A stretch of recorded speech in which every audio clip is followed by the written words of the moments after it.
You know, things are not going well for President Joe Biden when even CNN can't hide his blunders anymore. As CNN's Fareed Zakaria said, it's best to be honest with reality. And the reality is, President Biden's economic policies, rising inflation, and the frustration among some Democratic voters over his approach to the Israel-Hamas conflict, they're creating some very real challenges for the 81-year-old incumbent. Meanwhile, Republicans are rallying around Donald Trump as their likely nominee. And it doesn't help that the president's been denying what the polls are saying. As CNN's own polling expert Harry Enten pointed out, President Joe Biden once welcomed surveys when he was ahead during the 2020 election, but dismisses them now because they're showing that he's trailing former President Donald Trump in some key states. And that's not the only thing that Biden has been denying. In fact, he may even have been downright gaslighting Americans on the economy. The latest inflation numbers prove it. Because see, you're probably going to hear the president talk about how inflation eased just a tiny bit in the latest consumer price index numbers. Okay, cool. You know, that sounds like good news, right? But what they don't really highlight in the White House statements and mainstream media is the simple fact that most other indicators suggest more trouble, not less ahead. CPI numbers for April came in at 3.4% higher than a year ago, easing from March's 3.5% spike. But we're still at levels well above what Federal Reserve Chief Jerome Powell wants. And the producer price index for April saw a 0.5% rise. This is above economists' 0.3% prediction, and PPI generally indicates where CPI is headed, since producers have little choice but to pass higher costs on to consumers. His plan? Biden wants to raise your taxes. So for starters, he wants to let the Trump tax cuts expire. That's a promise Biden is making. Part of those Trump tax cuts is the child tax credit that was doubled under President Trump. If they expire, those child tax credits would be cut in half, reducing take-home pay for millions of working families. It says here that the average family of four making $75,000 per year will see their taxes increase by over $1,500 if Congress does not take action. Not only that, but Joe Biden also plans to introduce new tax hikes of his own that could very well discourage investments in the country. It's really a mess, you guys, and we're here to make sure that you get the full story. Because the mainstream media like CNN, they're trying to sugarcoat things, but we're not going to do that here. I'm going to make sure you guys get the real truth behind the headlines. All right, so first, let's hear from CNN poll expert Harry Enten, who couldn't hide the truth anymore about Joe Biden's poor polling numbers. Check it out. Numbers, because you know, things are pretty grim when even CNN can't hide the truth anymore. Look, these Sunbelt battleground states, frankly, for the Joe Biden campaign, these numbers are an absolute disaster. The smallest lead is in Arizona for Donald Trump. He's up 6. Look at this, 9 in Georgia, 13 in Nevada. My goodness gracious, my God. That is a huge lead. No Democrat has lost that state since John Kerry lost it back in 2004. How about these Great Lake battleground states? This is something that the Joe Biden campaign can work with. You know, honestly, I'm really surprised how CNN would even air this. Things must be way worse for Joe Biden than we imagined. I mean, you heard CNN's very own poll expert Harry Enten admitting on live TV that the polling numbers in the Sunbelt region of the United States are an absolute disaster for the Biden administration. And yeah, the Great Lakes states Biden can work with, but it's going to be hard if he just keeps on denying what's right in front of him in the polls. You know what I mean? As CNN's Fareed Zakaria said, it's best to be honest about reality. And that means taking a long, hard look at Biden's economic policies, soaring inflation, and the anger felt by some Democratic voters over his handling of the Israel-Hamas war. Because no matter how you look at it, Republicans are coming together for their presumptive nominee, Donald Trump. And people are saying that they're so sick of the old Biden, meaning Obama and Biden. Now, Biden may be denying the poll numbers now, but it wasn't very long ago that he was welcoming surveys when he was ahead during the 2020 election. CNN's Harry Enten pointed out this huge difference in Biden's perspective when he loved the polls 4 years ago when they showed him ahead. But now, polling data has been all wrong, according to Biden. He even questioned CNN's polling process, asking how many of them do a poll at CNN. How many folks do they have to call to get one response? Now, of course, we get it. It's hard to do anything but deny these polls because they're basically toxic to his campaign. As Enten explained it, on election day in the average battleground states, the polls were off 6 points since 1972. In 2020, they were off 5 points. So if we're talking about 1-2 point leads in the battleground states, the polls could be showing one thing and the other person could certainly win. Because remember, guys, Biden won all 6 battleground states in 2020, though the wins were notably narrow in Arizona, Georgia, and Wisconsin. And it's not impossible that Donald Trump could sweep these states in November. Well, at least some of Biden's allies actually see the truth that his re-election campaign has more work to do to ensure a win in November. So according to Jim Kessler, co-founder of the left-leaning think tank Third Way. With the usual stipulations about polls 6 months out, Joe Biden is behind. They need to be in a better place on the border, crime, and inflation in order to win. So the question is, are they in a better place on any of these issues? We're going to talk about that in just a little bit as the inflation numbers just came out. So make sure you guys stick around for the next part of this video. But first, just a real quick thank you for watching this video and a double thank you for lighting up the like button. Totally appreciate you guys. And as always, I just want to thank you guys for subscribing and sharing these videos with your friends and family. You guys are amazing. All right, so let's talk about the latest CPI inflation report and just how inflation rates show Biden is basically gaslighting Americans on the economy. So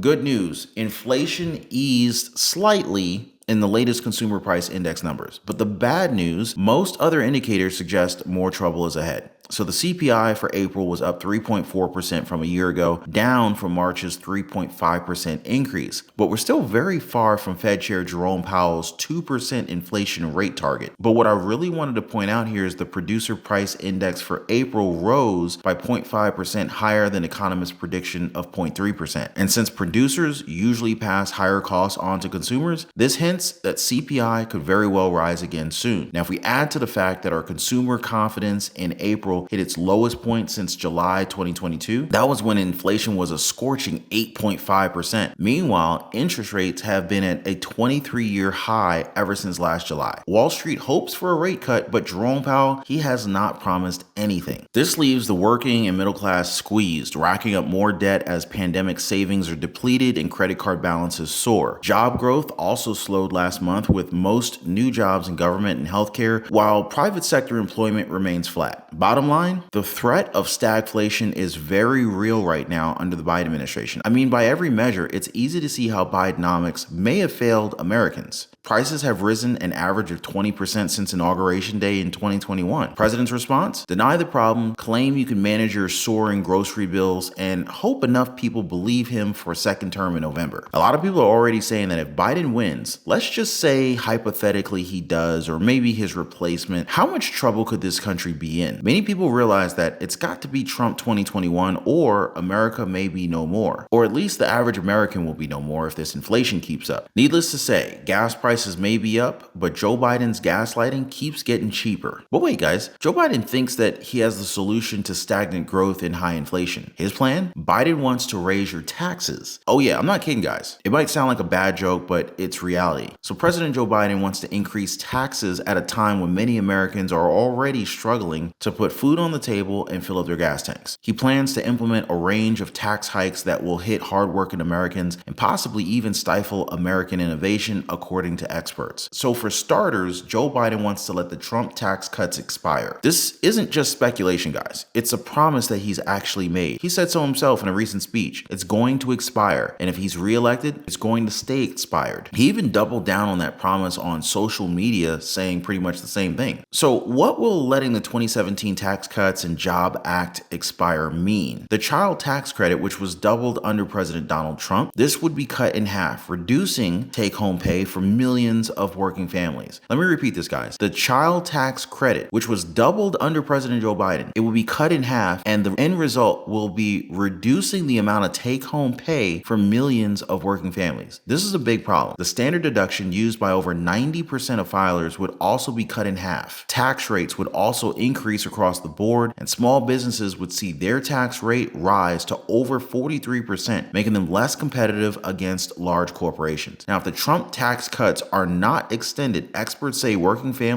American families will face a record tax hike, and the economy will suffer for years to come. For instance, the average family of four earning $75,000 per year will see their taxes increase by over $1,500 if Congress does not act. You see, the 2017 tax bill significantly benefited low and middle income Americans. Thanks to the Trump tax cuts, Americans earning under $100,000 per year received an average tax cut of 16%. But Biden isn't stopping at letting the tax cuts expire. He even plans to introduce new tax hikes. He's proposing a historic increase in the capital gains tax, raising the top tax rate from 28% to 44.6%. So according to Americans for Tax Reform, the proposed Biden top capital gains tax rate is more than twice as high as China's rate. China's capital gains tax rate is 20%. So is it wise to have higher taxes in China? Really, Joe? And with Joe Biden Biden's combined federal state capital gains rate of 59% in California, residents will face a rate nearly 3 times as high as China. Experts say that such a dramatic increase would stifle innovation, as fewer people will be willing to invest knowing that the government will take more than half of the reward. So yeah, in case you missed it, Biden's tax plan, it seems, is to increase taxes on low-income families, cut the child tax credit in half, and discourage investment. Is that the plan, Joe?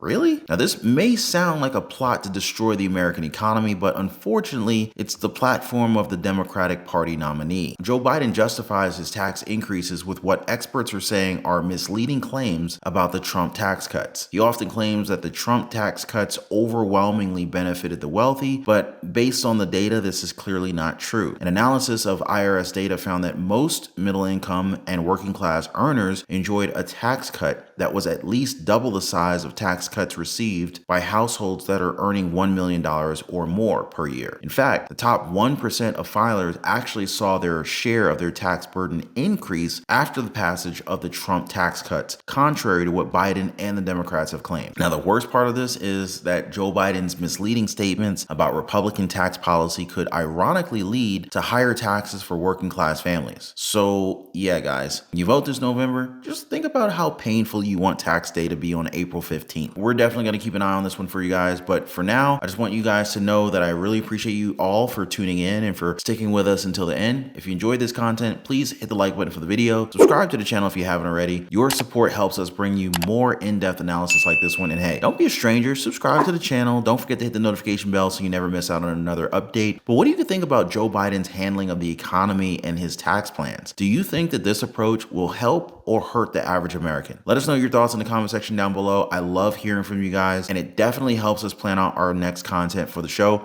Now, speaking of, stay tuned for more videos where we uncover the truths behind the headlines and give you the real story. Again, thanks so much for watching, guys, and I'll see you on the next one. Take care.